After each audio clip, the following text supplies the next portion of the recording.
बिहार के कद्दावर नेता और केंद्रीय मंत्री रामविलास पासवान का लंबी बीमारी के बाद गुरुवार को निधन हो गया।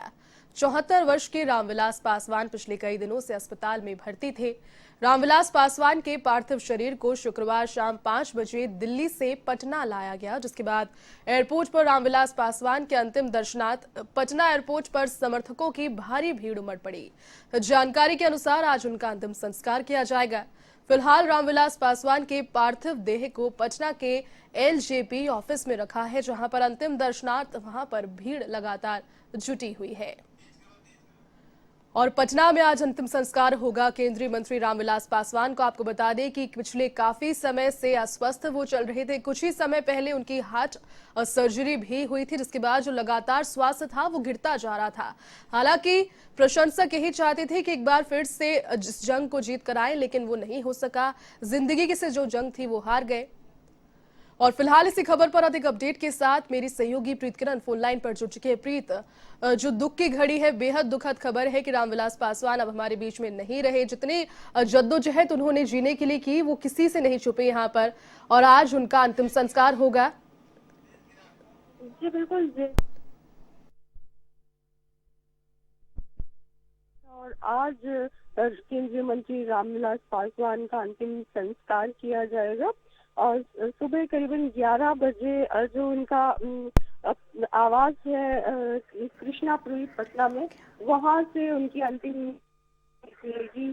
और ये कहा जा रहा है कि करीबन 1:30 बजे अंत्येष्टि का समय निर्धारित किया गया है परिवार की ओर से। इससे पहले उनका पार्थिव शरीर कल शाम को लोजपा का जो पटना कार्यालय है वहां लाया गया था। जो तमाम कार्यकर्ता है पार्टी के, उनके समर्थक हैं, वो वहां पहुंचे। उन्होंने उनको उनके अंतिम दर्शन किए, श्रद्धांजलि दी। उसके बाद उनका जो पटना आवास है वहां पर उनको उनके पार्थिव देह को रखा गया है। ये बताया जा रहा है परिवार की ओर से जो उनके पुत्र हैं चिराग पासवान, वो उन्हें मुखाग्नि देंगे। हालांकि पूरा परिवार जुटा हुआ है इस दुख की घड़ी में। दिल्ली से लेके पटना तक जो परिवार के लोग हैं, समर्थक हैं, वो कहीं ना कहीं बेहद दुख में हैं। इस समय परिवार के साथ जुटे हुए हैं और ये बताया जा रहा है कि कहीं ना कहीं जितनी जो घटक दल है जो पटना में मौजूद है, या ये कहा जाए कि बिहार में इस समय चुनाव का भी समय है, ऐसे में तमाम जो पार्टी के नेता है वो भी आज उनके आवास पर सुबह से जुटे हुए हैं। और 1:30 बजे तक ये माना जा रहा है कि उनकी अंतिम यात्रा में तमाम जो पार्टी के नेता हैं वो शामिल होंगे। पटना के जो बिहार के जो मुख्यमंत्री हैं नीतीश कुमार, वो भी उनकी अंतिम यात्रा में शामिल होंगे। प्रीत, अगर 2020 की हम बात करें, इस साल बहुत सारे ऐसे लोगों को हमारे बीच से लेकर चला गया जो कि राजनीति की पटल पर चमकता सितारा थे। रामविलास पासवान भी उन्हीं में से एक थे। जब रामविलास पासवान की हम बात करते हैं तो क्या आपके जहन में सबसे बड़ी चीज उनके व्यक्तित्व से निकलकर सामने आती है, वो साझा करना चाहेंगे हमारे साथ? देखिए, रामविलास पासवान की अगर बात करें तो राजनीति में शायद ही उनके जैसा कोई और नेता होगा जिनका ना पक्ष में कोई विरोधी रहा, ना विपक्ष में कोई विरोधी रहे। हालांकि तमाम, चाहे वो यूपीए की बात करें या एनडीए की बात करें, दोनों ही गुटों में वो कहीं ना कहीं किसी न किसी समय शामिल रहे। इस तरीके से हर सरकार में वो केंद्रीय मंत्री रहे। उनका उदाहरण कहीं ना कहीं राजनीति में अद्भुत है। और कोई अन्य नेता, राजनेता या कोई अन्य पार्टी का जो अध्यक्ष है वो इस चरम तक नहीं पहुंच पाया। दोनों ही धड़े, चाहे वो लेफ्ट कहें या राइट विंग कहें, दोनों ही धड़ों में उनकी अच्छी पकड़ थी, अच्छे समर्थक थे और प्रशंसक थे। यही वजह है कि चाहे वो कांग्रेस हो या बीजेपी हो, दोनों ही उनके जाने से बेहद दुख में है। और ये कहा जा रहा है कि आगे किस तरीके से चिराग पासवान उनकी इस राजनीति को बढ़ाएंगे, ये देखने वाली बात है। क्योंकि ये भी सुनने में आ रहा है कि अब पटना विधानसभा चुनाव के बाद जो मंत्रिमंडल में फेरबदल होगा उसमें कहीं ना कहीं लोजपा को नुकसान हो सकता है।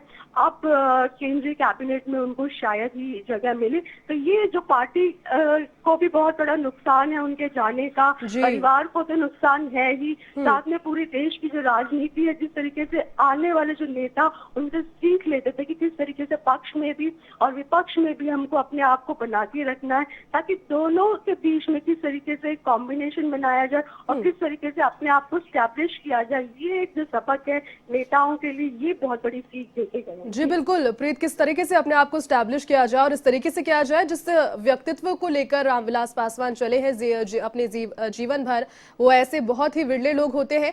फिलहाल आपसे जानना चाहूंगी, अंत्योष्टि का समय यहाँ पर 1:30 बजे निर्धारित किया गया है और मुख्यमंत्री के साथ साथ वहां पर अन्य लोग जिस प्रकार से बिहार में विधानसभा चुनाव की राजनीति गरमाई है, शायद ये कयास भी लगाए जा रहे हैं कि बहुत सारे बड़े बड़े चेहरे भी आज वहां पर शामिल हो सकते हैं, लेकिन कोविड-19 चूंकि जारी है तो प्रोटोकॉल के तहत ही होगा। प्रधानमंत्री भी पहुंचे थे उन्हें श्रद्धांजलि देने के लिए। कौन लोग आज वहां पहुंच सकते हैं प्रीत? जी बिल्कुल, पटना के तमाम जो राजनीतिक जो बड़े चेहरे हैं वो तो मौजूद रहेंगे ही। सुशील मोदी की बात करें या नीतीश कुमार की बात करें, केंद्रीय नेतृत्व में जो बड़े चेहरे हैं, उम्मीद ये लगाई जा रही है कि और अमित शाह जो गृह मंत्री हैं वो भी पहुंच सकते हैं। हालांकि उनकी तरफ से ये कहा गया था कल उनके आवास पे पहुंच के कि वो पटना पहुंचने की कोशिश करेंगे, लेकिन फिलहाल उनका आना अभी तक ऑफिशियली जो पार्टी की ओर से या गृह मंत्रालय की ओर से तय जो उनका टाइम है वो तय नहीं किया गया है। इसके साथ ही तमाम जो वरिष्ठ नेता है, भूपेंद्र यादव जो बीजेपी के प्रभारी हैं, वो उनके अंतिम यात्रा में मौजूद रहेंगे, क्योंकि बीजेपी से बहुत ज्यादा लगाव रहा, एनडीए का पार्ट रही एलजेपी, तो ऐसे में वो वहाँ पे मौजूद रहेंगे और तमाम जो नेता हैं उनके आने की उम्मीद है। ममता बनर्जी उनके आवास पर आज आके उनके अंतिम दर्शन करेंगी, ये भी कहा जा रहा है। तो ये भी हो सकता है कि वो 1:30 बजे तक रुके, उनकी अंतिम यात्रा में शामिल है। जी प्रीत, बहुत बहुत शुक्रिया तमाम जानकारी के लिए।